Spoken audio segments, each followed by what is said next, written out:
Hello friends, welcome to GK dose. Friends, कैसे हैं आप सब। आज है 23 दिसंबर 2022 और 23 दिसंबर 2022 से करंट अफेयर के जितने भी इम्पोर्टेंट क्वेश्चन बन सकते हैं सभी इस वीडियो में डिस्कस करेंगे। फ्रेंड्स, पूरे वीडियो को ध्यान से देखिएगा क्योंकि लास्ट में मैं आपसे एक प्रश्न पूछती हूँ जिसका आंसर आपको कमेंट बॉक्स में देना है। फ्रेंड्स, आंसर ज़रूर लिखिएगा क्योंकि जो चीज़ें आप लिख देते हैं वो आपको याद रहता है। तो चलिए शुरू करते हैं आज के टॉप 10 MCQs करंट से रिलेटेड। आज का हमारा पहला प्रश्न है, नई दिल्ली में इंटरनेशनल आर्बिट्रेशन सेंटर के नए अध्यक्ष के रूप में किसे नियुक्त किया गया है। फ्रेंड्स, इसका आंसर होगा जस्टिस हेमंत गुप्ता। ठीक है, ये जो इंटरनेशनल आर्बिट्रेशन सेंटर है इसकी स्थापना नई दिल्ली में कब की गई थी, तो 2019 में की गई थी नई दिल्ली में। तो इसके अध्यक्ष के रूप में किसे नियुक्त किया गया है, तो जस्टिस हेमंत गुप्ता को। ये रिटायर्ड जज हैं और इन्हें इंटरनेशनल आर्बिट्रेशन सेंटर का अध्यक्ष नियुक्त किया गया है।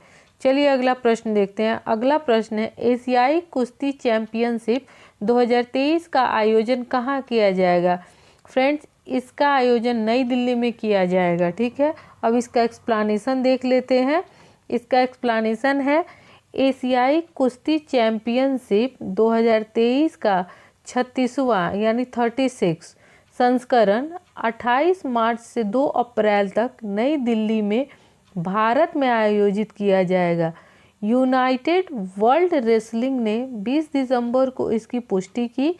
नई दिल्ली 7वीं बार इस कार्यक्रम की मेज़बानी करेगा। फ्रेंड, तो ये एशियाई कुश्ती चैंपियनशिप है, ये बहुत इम्पोर्टेंट है। 2023 में कहाँ आयोजित होगा, हमारे भारत में। ठीक है, और नई दिल्ली में ये 36 संस्करण है। ठीक है, तो इसको याद रखिएगा। चलिए अगला प्रश्न हम देखते हैं। अगला प्रश्न है, कौन सा देश फरवरी में 13वीं विश्व व्यापार संगठन यानी वर्ल्ड ट्रेड ऑर्गेनाइजेशन मंत्री स्तरीय बैठक की मेजबानी करेगा। फ्रेंड्स, इसका आंसर होगा UAE यानी संयुक्त अरब अमीरात। अब संयुक्त अरब अमीरात, तो इसकी राजधानी है अबू धाबी। ठीक है, ये पश्चिमी एशिया का एक देश है और इसके प्रेजेंट टाइम के प्रेसिडेंट है मोहम्मद बिन जायद। ठीक है, अब WTO को देखते हैं। फ्रेंड, WTO के बारे में देख लेते हैं। ये वर्ल्ड ट्रेड ऑर्गेनाइजेशन है। ठीक है, इसकी स्थापना कब हुई थी, 1 जनवरी 1995 को। इसका हेडक्वार्टर कहाँ है, इसका हेडक्वार्टर है जिनीवा, स्विट्जरलैंड में। ठीक है, प्रेजेंट टाइम के इसके महानिदेशक कौन है, तो नगोजी ओकोंजो आइविएला। ठीक है, ये नाइजीरिया की अर्थशास्त्री हैं और ये प्रथम अफ्रीकी महिला है जो WTO की महानिदेशक बनी है। ठीक है, ये WTO क्या करता है, तो बहुपक्षीय व्यापार समझौते का संपादन करता है, निष्पादन करता है। ठीक है, चलिए क्वेश्चन नंबर 4, किस पूर्व एथलीट को राज्यसभा में उपाध्यक्ष पैनल के लिए नामित किया गया है। तो राज्यसभा में उपाध्यक्ष का पैनल होता है। ठीक है, एक उपाध्यक्ष होते हैं और एक उपाध्यक्ष का पैनल वर्क करता है।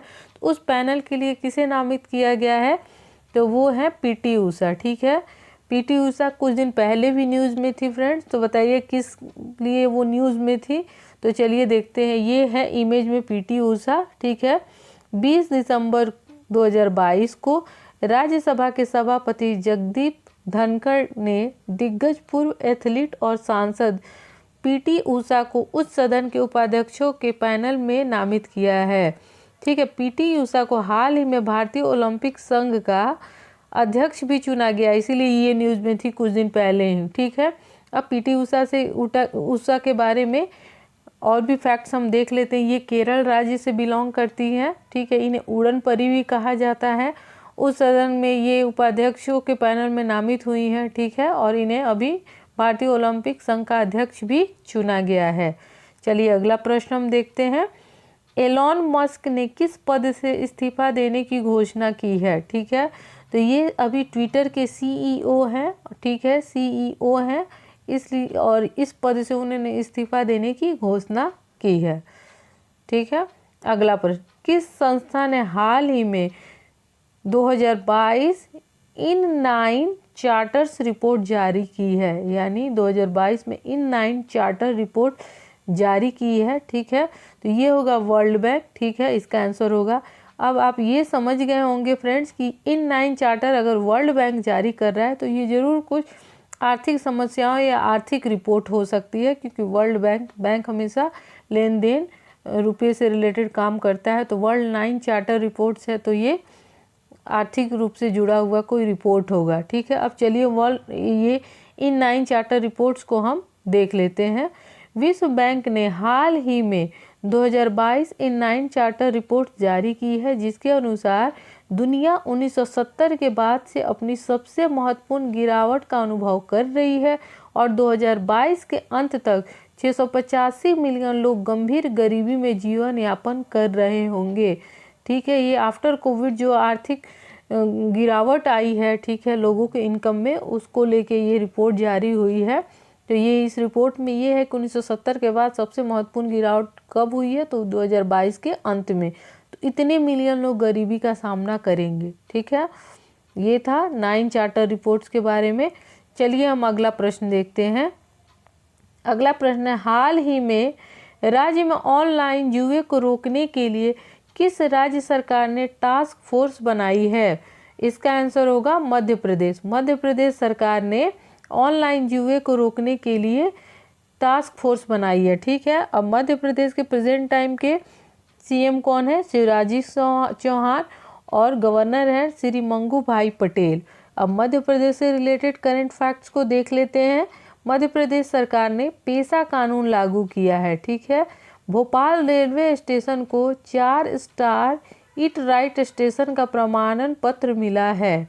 दुनिया की पहली वैदिक घड़ी उज्जैन में लगाई जाएगी। ठीक है, 5वें खेलो India youth games Madhya Pradesh में आयोजित किए जाएंगे।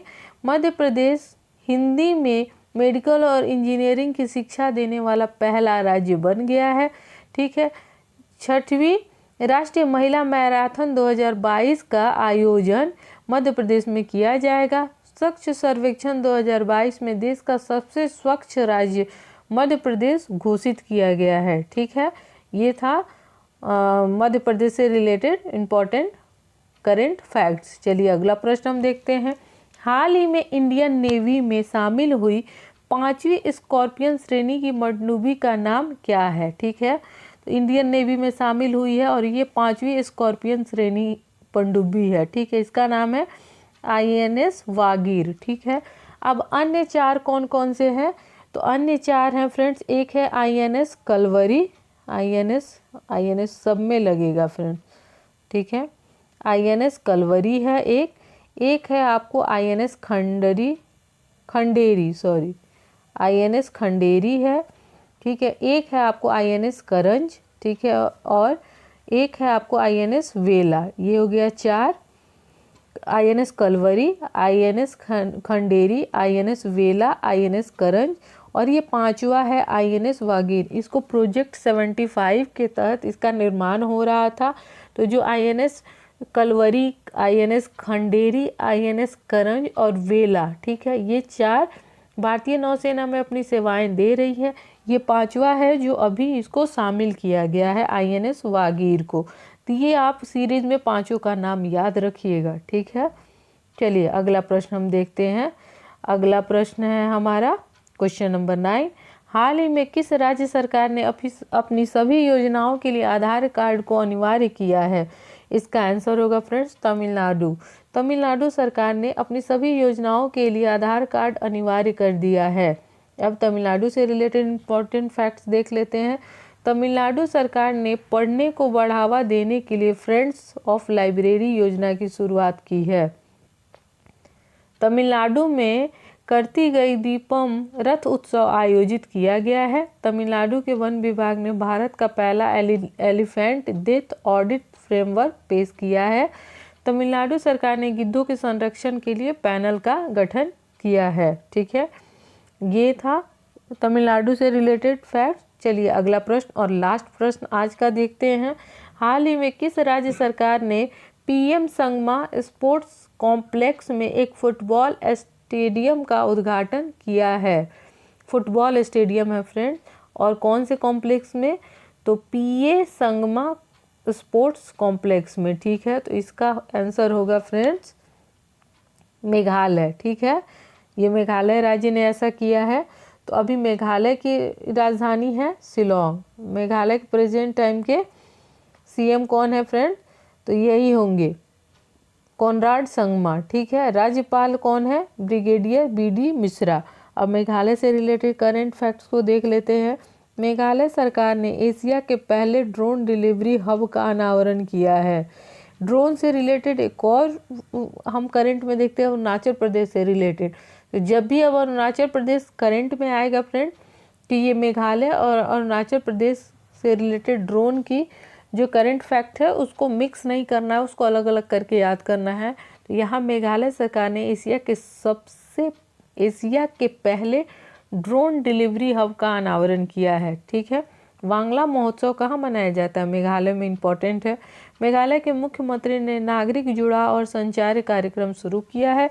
मेघालय में स्थित मोमलुह गुफा को पहली भारतीय भू विरासत साइट के रूप में मान्यता मिली है। मेघा कयाक महोत्सव 2022 मेघालय में शुरू हुआ है। तो ये था मेघालय से रिलेटेड फैक्ट्स। चलिए ये हमारा आज का टॉप 10 MCQ समाप्त होता है। अब हम देख लेते हैं कल का प्रश्न। हाल ही में किस देश के राष्ट्रपति ने समलैंगिक विवाह कानून पर हस्ताक्षर किए हैं? फ्रेंड्स इसका आंसर होगा अमेरिका, ठीक है। अब हम आज का प्रश्न देख लेते हैं। Question for you. हाल ही में राजविंदर सिंह भट्टी को किस राज्य के DGP के रूप में नियुक्त किया गया है? तो फ्रेंड्स इसका आंसर आप कमेंट सेक्शन में लिखेंगे, ठीक है फ्रेंड। तो ये रहा आज का हमारा डिस्कशन, ठीक है फ्रेंड्स। अगर आपको हमारा ये डिस्कशन आपके स्टडी के लिए फ़ायदेमंद लगता है तो हमारे इस चैनल GK डोज को ज़्यादा से ज़्यादा शेयर करें, सब्सक्राइब करें, लाइक करें और फ्रेंड्स बेल आइकन दबाना ना भूलें ताकि हमारा नोटिफिकेशन आपको मिलता रहे, ठीक है फ्रेंड। चलिए फिर मिलेंगे अगले वीडियो में। तब तक के लिए स्वस्थ रहें, मस्त रहें और पढ़ते रहें।